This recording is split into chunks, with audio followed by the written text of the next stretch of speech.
अच्छा, अभी H R A 1998 जो है ना वो बहुत इम्पोर्टेंट है, उसके कुछ सेक्शंस बहुत इम्पोर्टेंट है। मैंने है ना इसके अंदर जो केस लॉज लिखे हुए हैं ना जो नोट्स के अंदर, उसका मुझे समझ नहीं आ रहा था, तो मैंने कोशिश की इंटरनेट से निकाल के ना, ताकि थोड़ा सा समझ में आए कि केसेस का मकसद और मतलब क्या है। ठीक है। अच्छा, इसमें डिफरेंट सेक्शंस हैं। इसमें 4-5 सेक्शन ही का जिक्र है basically. Section 1, section 2, section 3, section 4, section 10 और सेक्शन 6। ठीक है। तो कितने 6 सेक्शन हो गए तकरीबन। सेक्शन 1 ये कहता है कि जो एच आर ए है उसमें आप जो वो ECHR का डॉक्यूमेंट वो इनकॉर्पोरेट करेंगे। ठीक है। डॉक्यूमेंट को इनकॉर्पोरेट करेंगे इसलिए कि उसके अंदर भी सारे राइट्स का जिक्र है, आप भी डालो अपने HRA 1998 में। ठीक है। इनकॉर्पोरेशन का वर्ड याद रखना है। जो ECHR should be document should be incorporated in the HRA 1998 number 1 section 1। Section 2 ये ताकि अच्छा सेक्शन 2 ये कहता है कि आपको जो है ना यू शुड बी जो कोर्ट्स हैं उनको ये डायरेक्शन आ रही है सेक्शन 2 के अंदर कि courts should account for the judgements जो European courts of human rights ने की है ना। जो ECHR नहीं है इसमें, EC छोटा THR है। European courts of human rights ने जो केसेस हैं, केस लॉज हैं, वो भी अकाउंट फॉर का वर्ड यूज़ किया है कि जो UK की कोर्ट हैं they should account for the decisions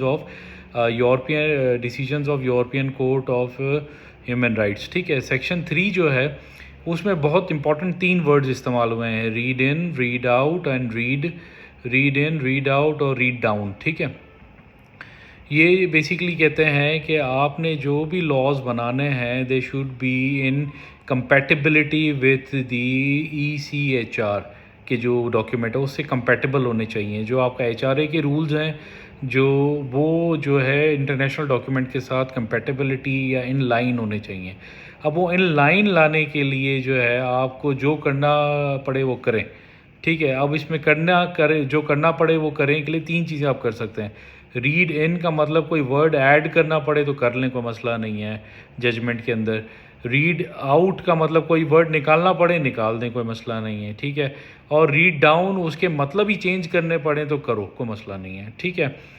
तो अच्छा, इसमें जो इन्होंने एग्जांपल दी है रीड इन, रीड आउट और रीड डाउन की ना, उसमें इन्होंने 3 चीज़ें ना, रीड इन, रीड आउट और रीड डाउन, तो 3 एग्जांपल्स भी हैं इसमें, 3 केस लॉज भी हैं। पहला केस जो है ना गंदा सा केस है। ठीक है।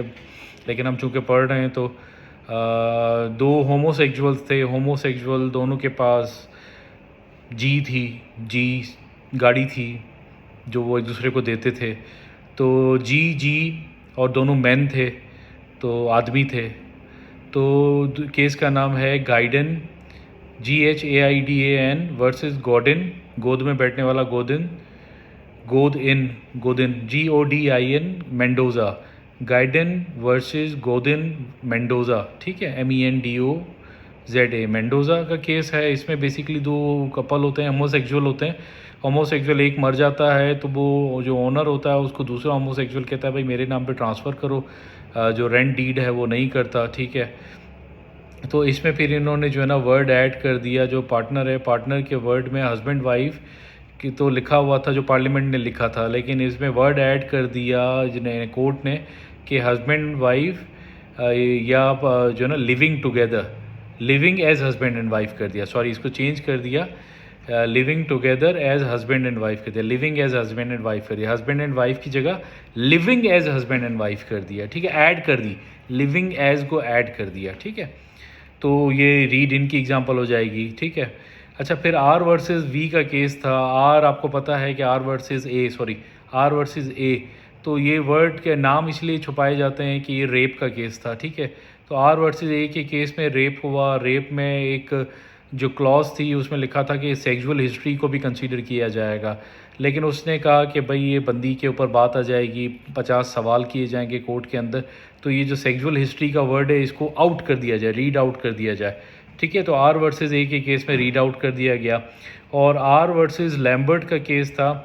R वर्सेस लैम्बर्ट का केस था जिसमें पोजीशन इसके पास ड्रग्स थी बंदे के पास।